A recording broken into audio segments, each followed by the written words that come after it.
Сынақсыз илим болбойт. Илимсиз өнүгүү болбойт.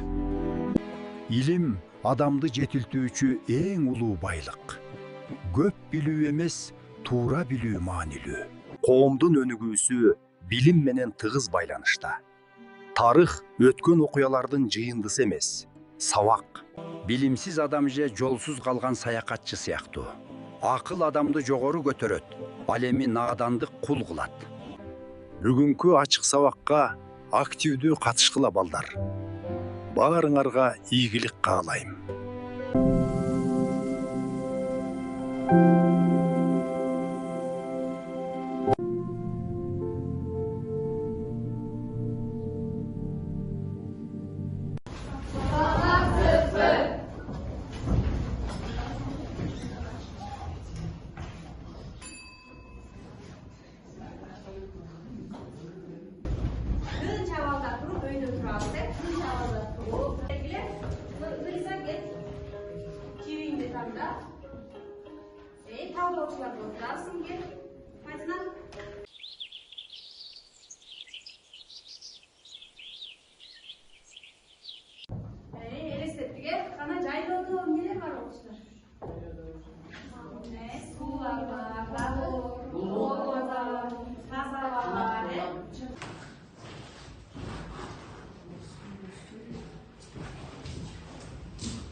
Эмнени байкады? Мунун мааниси эмнеде? Кол көтөрүп отурабыз. Бул эмне? Сырты жапышнакка жапышкан шоколад, ичи тикенек болуп. Эмне болушу мүмкүн? Болжолду, божомолду түз айтабыз. Талдоочулар, анан коомдук кеңешчилер. Силер тергөөчүлөр бүт сабактын башынан аягына чейин тергөөчүлөр силер теманын келип чыгуу себептерин иликтейсиңер. Сабактын башынан аягына чейин. Силер талдоочулар, силер интернеттеги жана коомдук коркунучтуу маалыматтарды аныктап, алдыга үйрөнөсүңөр.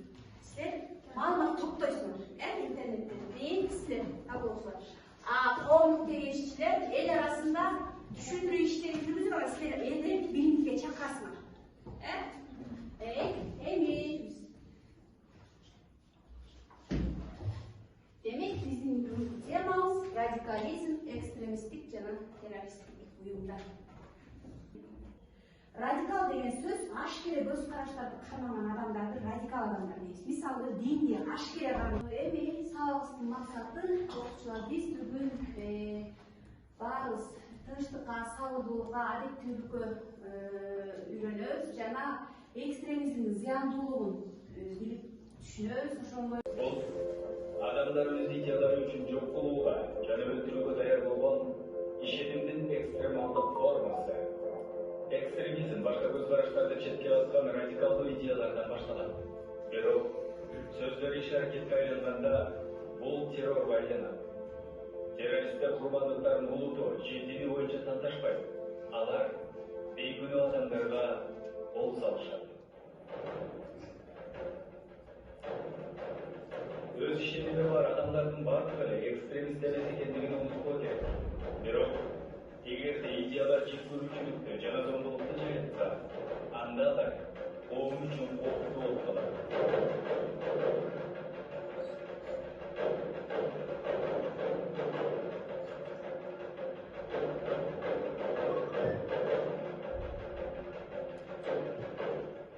Биз сергек болуп, экстремизмди мээбизде жана жүрөгүбүздө табыра алышына жол бербешибиз керек. Билүү, түшүнүү жана диалог. Бул экстремизм жана терроризм коркунучуна биздин жообубуз.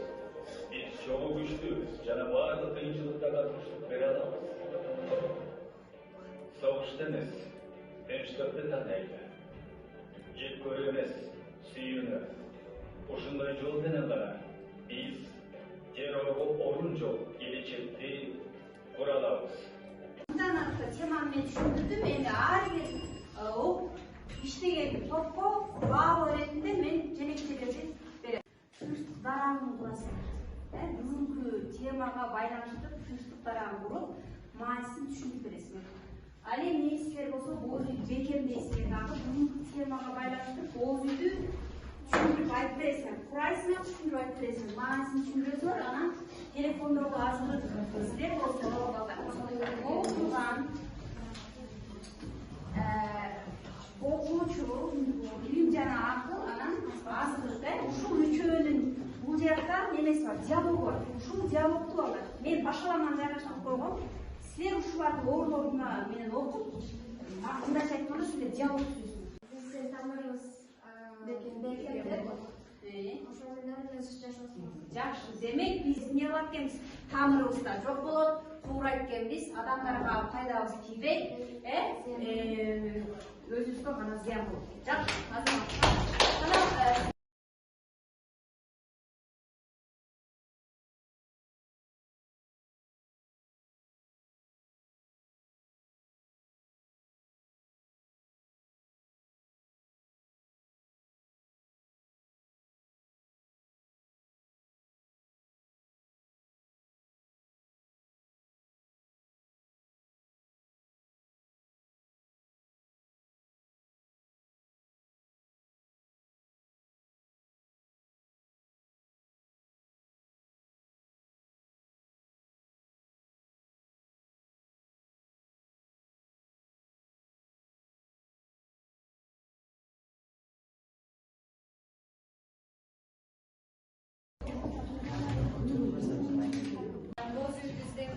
мамлекетибиз коомубуз деп айтсак болот.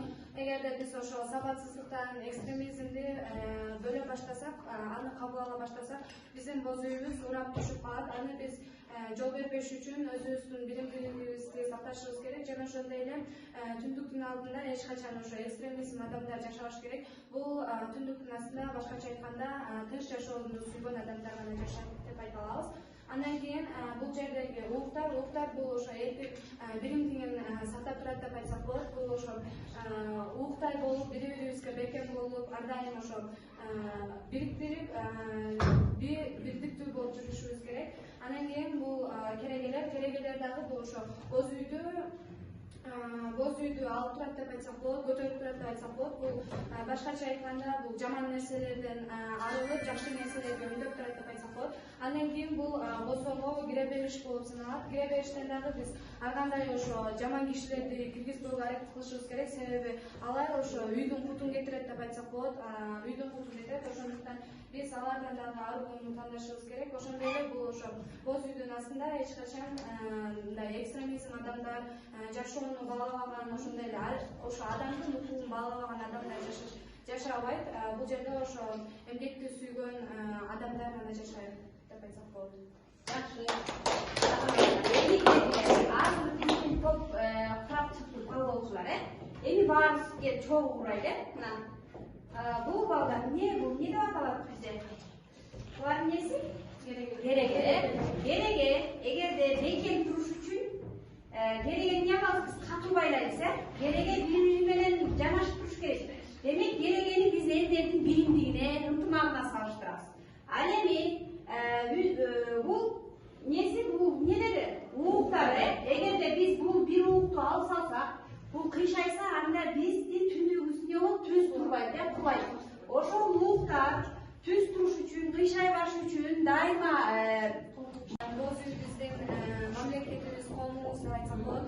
Эгерде биз ошо сабатсыздыктан, экстремизмди бөлө баштасак, аны кабыл ала баштасак, биздин боз үйүбүз урап түшүп калат. Аны биз жол бербеш үчүн өзүбүздүн биримдилигибизди сакташыбыз керек. Жана Ооба жөнөкөй. Сага биримдин кереги жок, чынын айтсам. Сага курал же күч керек. Биз айтканды гана кылсаң, сен жолуң оңолот. Калган жеп көр. Биздин топко кирсең, сен баатыр болосуң. Үйлөнүү өзгөртөбүз. Кантип? Мен чын эле күчтүү болгум келет. токта Дилет, көзүңдү ач. Бул сени батырдык эмес, алар сени караңгылыкка жетелейт. Экстремизмдин жолу бул өзүңдүн жана жакындарыңды жок кылуу жолу. Укпа аны. Ал сени курман кылып жатат. Күч бул зорлукта. Жок, чыныгы күч бул сабырдуулукта. Чыныгы күч бул башкалардын сезимдерин oyunчuk кылып жатышат. Мен түшүндүм. Баадырдык бул бирөөнү жек көрүү же жактыруу эмес. Баадырдык бул талкаланган нерсени куруу.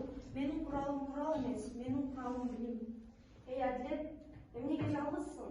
Сени эч ким түшүнбөй деп, досторум да сен канчалык күчтүү экениңди билбейт.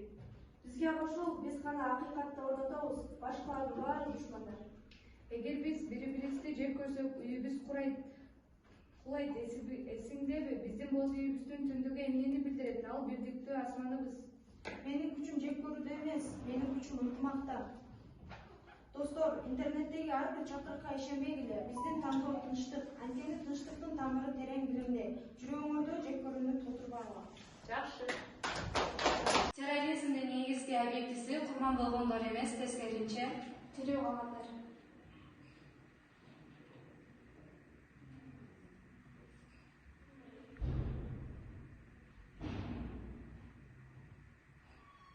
Тыюу салынган диний уюмдар Аль-Каида, Талибан кыймылы.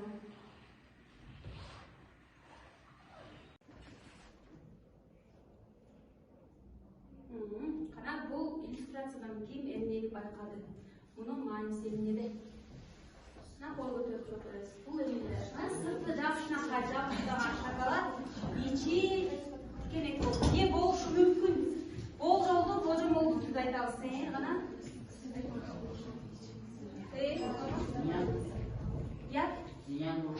зыяндуу бул, зыяндуу кандай зыяндуу?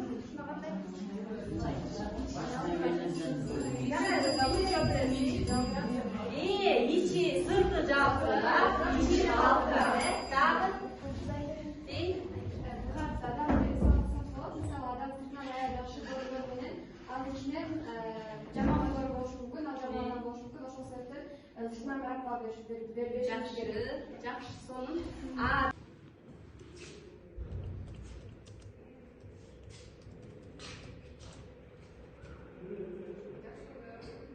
Мен бул сүрөттү биздин бүгүнкү өткөн темабыз экстремизмге байланыштырып келдик.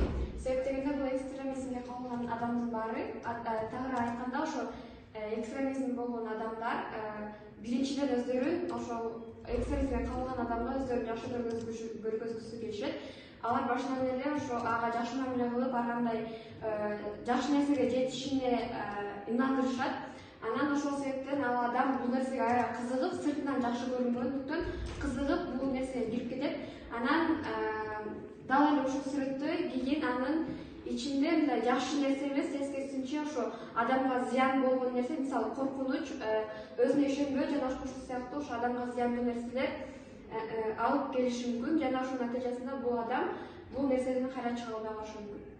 Это запугивание путем физического насилия или угроза его применения. Терроризм – идеология насилия и устрашения граждан. Человек может быть признан террористом, если он планирует, финансирует, реализует террористический акт, подстрекает к террористическому акту, организует преступное сообщество для реализации террористического акта, вербует других людей в террористы. Идеология, которая достигает своих целей путем насилия, уже становится экстремистской. Важно как можно раньше обезличить экстремизм, чтобы избежать беды терроризма.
Терроризм деген эмне? Бул коомдогу коркуу атмосфераны жоготууга багытталган психологиялык курал. Туусу жереги. Кана бул канча жыл кабыл алган? Ким айтат? Дин деген эмне? Дин акыл эстүү адамдардын өз каалоолору менен бул дүйнө жана акыретте бактылуулукка жеткирген Кудай тарабынан коюлган мыйзам. Диндер негизинен 3 топко бөлүнөт. Биринчиси бул ак дин. Ак дин деген бул чыныгы дин дегенди түшүндүрөт.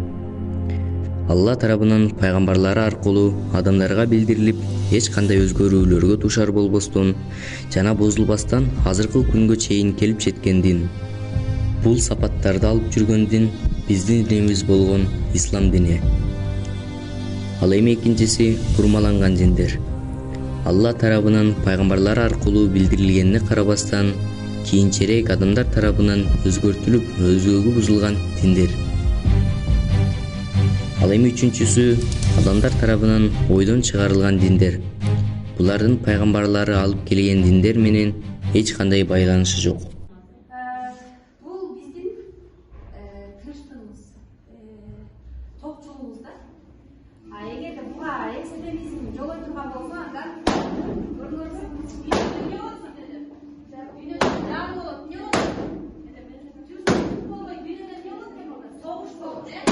демек биз дайыма эмне деп отурубуз керек? Бийликте, ынтымакта, топчулукта эс кабылдуулук менен эмне карманабыз? Динди карманабыз. Диндин максаты эмне, окуучулар? Диндин максаты эмне? Адамды туура жолго Себеби бул кызыл эмне түшүндүрөт? негизинен бул кызыл туу ошо биз максатыбыз ошо жол артында дайыма жанында кызыл туусун алып жүрүшү жана бул ошо кашып канын калганга чейин өзүңдүн мекениң үчүн күрөшүү дегенди дагы билдирет. Ошол себептен кошуп коебуз. Кел кийинки азаматсың. Кел. Биз ошол жүздүн билимибиз менен желегибизди бийик желбиретип дүйнөгө тартабыз. Ооба.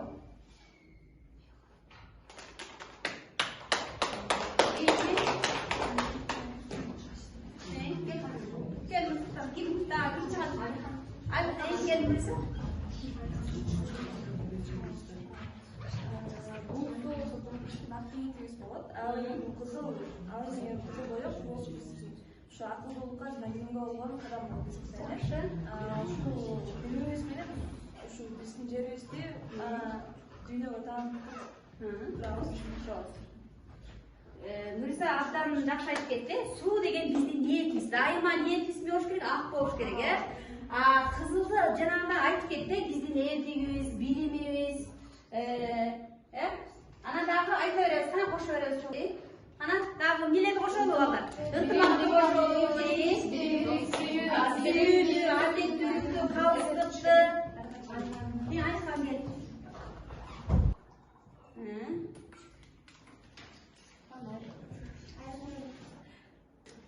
Дайыма Кыргызстандын желеги эмне болсун? Желбиресин. Өлкөбүз эмне болсун балдар?